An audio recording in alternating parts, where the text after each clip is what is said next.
Vamos a otra parte del discurso de Alberto Fernández.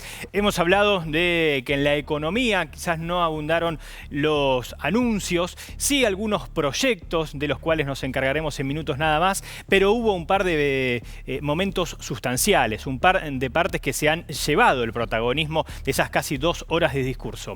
El anuncio de una querella abierta para determinar responsabilidades en el préstamo histórico otorgado por el FMI a nuestro país en el gobierno de Mauricio Macri y todo lo concerniente al Poder Judicial. Un Poder Judicial que dijo el presidente de la Nación que está en crisis. Se refirió puntualmente a jueces y a fiscales. Néstor Espósito lo analiza en un minuto nada más. Alberto Fernández hoy al mediodía.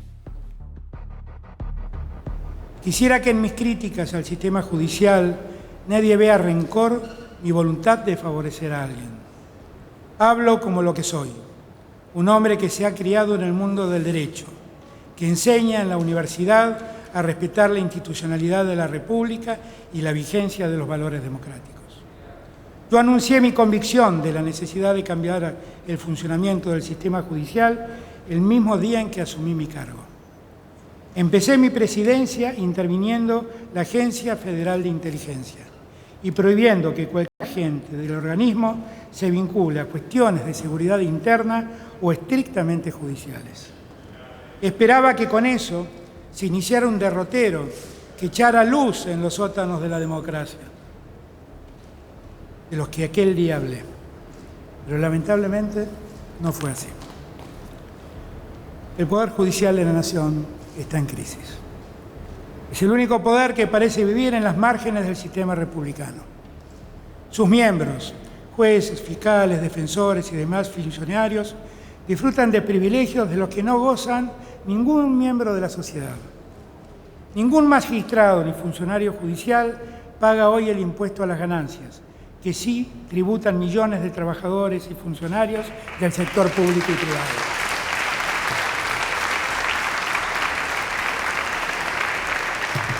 En el caso de los miembros de la Corte Suprema, acceder a la declaración jurada de sus bienes es virtualmente imposible. La relación corporativa que los vincula ha permitido que muchos de ellos permanezcan en sus cargos más allá del tope de edad que la Constitución impone. En la Argentina de hoy hay un fiscal procesado por delitos tan severos como el espionaje ilegal de ciudadanos o el de extorsión que sigue en funciones como si nada de esto lo afectara. A él no se le aplica... A ese fiscal no se le aplica aquella doctrina que recomendaba la detención preventiva de personas cuando su poder residual pudiera afectar la investigación.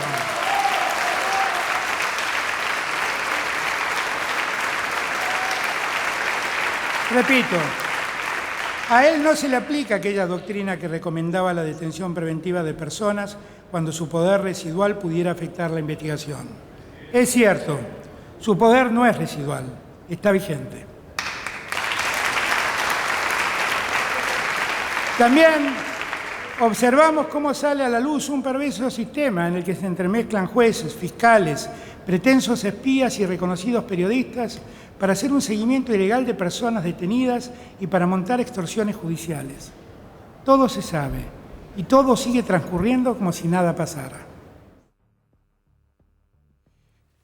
Fuerte lo que dijo Alberto Fernández, Néstor Espósito, entre otras cosas, porque habló en algunos casos sin nombrarlos, pero haciendo una referencia explícita a determinados jueces, determinado fiscal Stornelli, el juez Hornos, de quien dijo que visitó a Mauricio Macri, de los jueces Bruglia y Bertuzzi, a quienes nombró, pero habló de jueces ignotos. De la jueza de la Corte, Elena Hayton de Nolasco. También, es decir, el discurso del presidente de la Nación tuvo referencias específicas a determinadas personalidades de este Poder Judicial.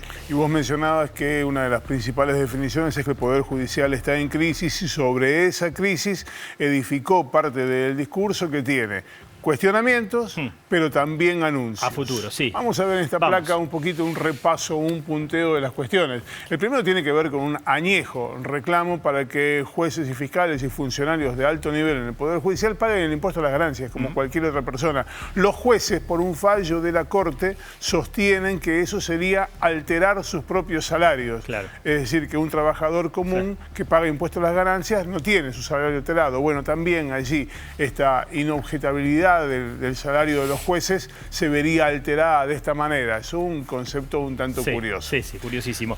Situación de Stornelli y de la doctrina de Irurzun, él hablaba sobre el poder residual. No lo nombró Stornelli, pero estaba haciendo referencia explícita. Claramente. Y dejó esa referencia que ustedes escuchaban recién. Dijo, el poder no es residual en este caso, el poder está vigente. Sí, en este punto en particular, la doctrina de Irurzun fue arbitraria porque permitió poner presa a gente que no debía estar preso. En el caso de Stornelli, está bien que no esté preso, porque la doctrina de Irurzun está mal. Está bien. Ahora, no se puede combatir un error cometiendo otro error, pero la vara en el Poder Judicial tiene que ser la misma porque todos somos iguales ante la ley, aunque lamentablemente hay algunos que son más iguales que otros. La publicidad de la declaración jurada de jueces de la Corte fue otro punto para Alberto Fernández. Un añejo reclamo para que se transparente en la declaración jurada de los jueces de la Corte. Hoy, en teoría, es accesible, pero en la práctica, para llegar a la declaración jurada de un juez de la Corte, es más fácil hablar con el Papa en jeringoso. El juez Hornos, otro de los nombrados sin nombrar.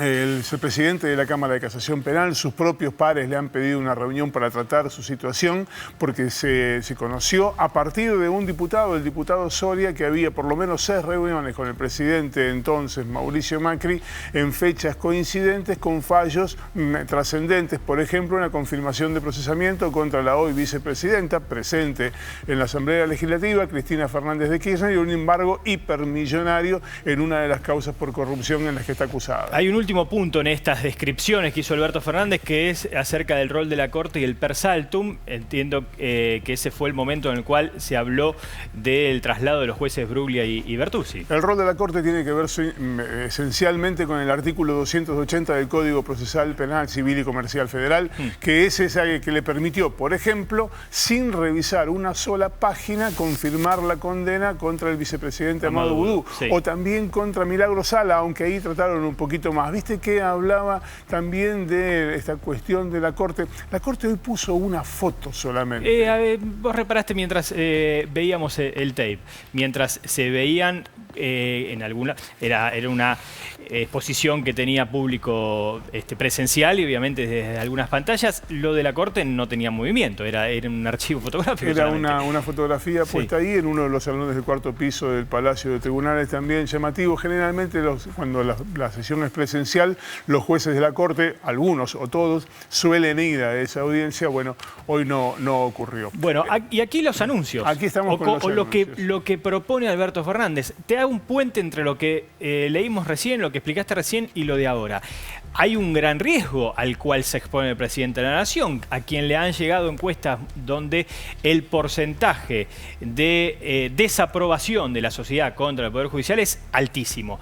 El riesgo es que el Poder Judicial se una frente a lo que ha dicho el presidente de la Nación, ¿verdad? Eso ya está ocurriendo, ya sucedió. Aún cuando hay grietas, incluso en la Corte Suprema, enfrentamientos personales, ya hay un abroquelamiento en torno a esta postura, porque cuando hay alguien que los enfrenta de esta manera, pues entonces el poder corporativo se abroquela y resiste esa cuestión. Estos anuncios ya habían sido formulados en la Asamblea Legislativa anterior. La reforma del Fuero Federal tiene media sanción y todavía no puede avanzar por falta de mayorías, sobre todo en la Cámara de Diputados. La reforma del Consejo de la Magistratura, apuntada a que de los concursos salgan los mejores jueces y no los más amigos del poder o de alguna rosca política, tampoco ha avanzado demasiado en el último año.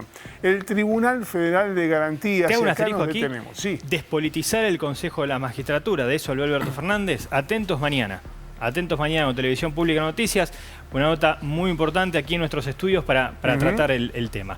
Sí. Hablaba el del Tribunal Federal de Garantía, esa instancia previa a la Corte Suprema. Sí, básicamente esto que la Corte no hace, que aplica el artículo 280, lo haría este Tribunal Federal de Garantías, es decir, se tomaría el trabajo ante determinadas causas de trascendencia federal, revisar esos expedientes y al mismo tiempo lo que está hablando es de una integración federal, no ya en el sentido de los delitos, sino de federal por la intervención de todos los poderes judiciales de todas las provincias para conformar esa suerte de peldaño previo a la Corte Suprema, que es lo que va a hacer esto, recortar el poder casi omnímodo que tiene la Corte Suprema en la actualidad. Último punto, el juicio por jurados. Para esto no hace falta ni siquiera un proyecto de ley. El juicio por jurado está contemplado en la Constitución argentina desde 1853. Lo que hace falta es una decisión. O sea, todo lo demás tiene que pasar por el Congreso. Sí. Esto solamente con que sea una idea del presidente basta. Sí, esto habría que impulsarlo, de hecho fue anunciado en la Asamblea Legislativa del año anterior y debe comenzar a implementarse. Aquí no se ha hablado del nuevo Procurador General ni tampoco de la implementación del sistema acusatorio, que permite que no investiguen los jueces sino los fiscales y que los jueces controlen el procedimiento. Son tres medidas que podrían resolverse con relativa simpleza en el corto plazo y que dependen básicamente de un consenso político que hoy todavía no está. Muy bien, muy bien. Hay una imagen, no sé si será del momento de cuando hablaba Alberto Fernández, es una imagen... esta es la que hacías referencia recién. Exactamente. Es una foto no de hoy. Sí, es una foto, es una foto, eso es el cuarto piso del Palacio de Tribunales, es una suerte de salón de reuniones de la Corte Suprema, y lo que hay es una foto quieta, estática, que fue la que permaneció en Zoom durante todo el discurso del presidente.